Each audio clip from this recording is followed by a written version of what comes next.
Tina writes in, would you say that there is a difference between passion and a career? A passion and a career? Sure. Yeah, a little bit. Let me define it in Ken Coleman terms. Since this is the Ken Coleman Show, I get to kind of create my own language here. If you think that's cool or you don't like it, go create your own show, and then you can say stuff how you want to say it. So, the difference between passion and a career. So, we define passion on the Ken Coleman Show as work you love. You have high emotion for it when you think about it and then when you engage in it. And then you have high devotion towards it. So you spend a lot of time on it, a lot of mindset on it. You know, like you're thinking about it when you're not doing it. When you run into somebody over the weekend and they hey, how's work? You get all excited talking about it. You know, time seems to stand still. High emotion, high devotion. That's what we're talking about. And so we define that as work you love is the way we say it. You're in your sweet spot when you use what you do best to do work you love to produce results that matter to you. Talent, what you do best. Passion, work you love. Mission, results that you want to create. So passion is, think of a task, a function, a role in your work that you get really, really juiced about. That's the passion. Now, a career, in my terms, career is, well, I'm going to be in healthcare, or I'm going to be a healthcare professional. I'm going to be I'm going to be in technology. I'm going to be an engineer. You're picking a career, which is a next level up function, because the work you love is what allows you to be the engineer. So the engineer would be your title, or it's a descriptor of the type of work you do. So that's the difference between passion and a career, because in the sweet spot, as I just described to you, Tina, are multiple career paths. Multiple.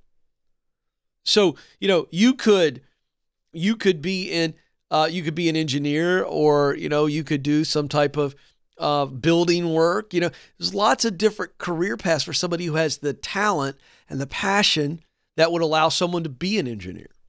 It's not just one silver bullet dream career, and this is only what I can do.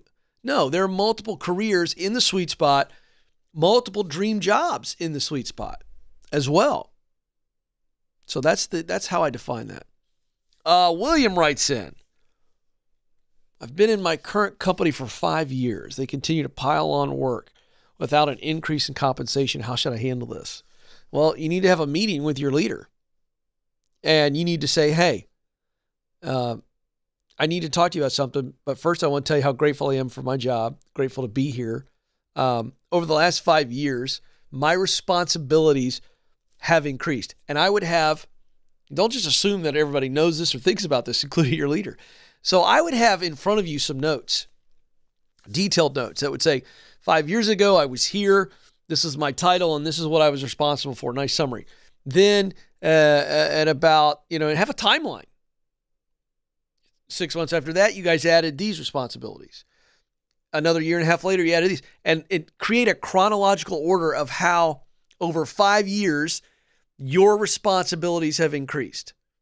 Then, if you have had reviews, performance reviews, and they've gone well, remind them. And in each year, I've had good performance reviews. I'm here today because it keeps increasing, and I want to do a good job. I'm a person that cares about excellence and has high character. I want to do a good job, and I think you know that. But I've had my responsibilities, and as a result, my influence has increased, but my income hasn't.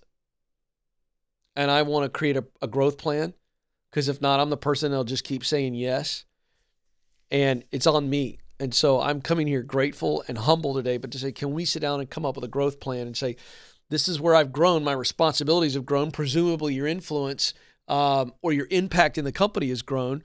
And so now we say, all right, my income, how can my income match or grow? Last piece of everything I've given you, go do some research and find out what the market is for somebody that has your responsibility and your seniority, your tenure, whatever, in your industry. Because we want to be able to show them you've done your homework. You're not coming in being a squeaky wheel and gripe and saying, give me, everything I've already shared with you is how you do it. But the last piece would go, hey, I did some research and I'm currently on the low side of the salary range for people that do what I do. All that together with the right spirit is going to give you a great chance to get an increase in compensation and, more importantly, a growth plan that will grow with you. And it's really important, folks. I talk about this growth plan all the time, getting with your leader and creating a growth plan where you and they are on the same page of here's what my key responsibility areas are now. Let's measure how I'm doing there. And then each year sit down and go, hey, how am I doing? Where can I grow? Meaning not just things that you need to do better, but some things you can just add to your tool belt. Additional training, certifications, a few skills you could acquire. It's not always you're not doing this well, you can do it better, although that could be a part of it. But it's that holistic approach so that the leader knows that you're transparent, you're humble, you want to grow, and you know that they're thinking about you and the growth and how you can increase your impact. And as you increase your impact, I'm talking about responsibility and results. As you increase your impact, your income should go with it. And in a healthy organization, they're going to receive that really well, and you're going to work together, and you're going to see continual growth. But that's how you need to do it. Now, some of you are going, gee whiz, Ken, that sounds really simple and beautiful, and it sounds almost like a fairy tale. I get it. But here's the good news. When you approach it this way, this roots out and makes it really clear if you're in a healthy leadership situation. Is your leader or is the organization healthy? If they are, they're going to respond really well to this. If they're not going to do anything about it. They're either going to object to it or they're going to kind of, well, that's a good idea. And they kick the can down the road. We get calls on this all of the time. People that said, Ken, I had the conversation. It's been 6 months. Nothing's happened. What do I do? And when we see leadership kick the can down the road multiple times, there's your indicator. In fact, when I say multiple, I really mean twice. They do it to you twice, you know, this isn't a healthy leader. This isn't a great organization. It's just not. Because that would not be allowed in a great organization. It would be rooted out. So that's how you do it.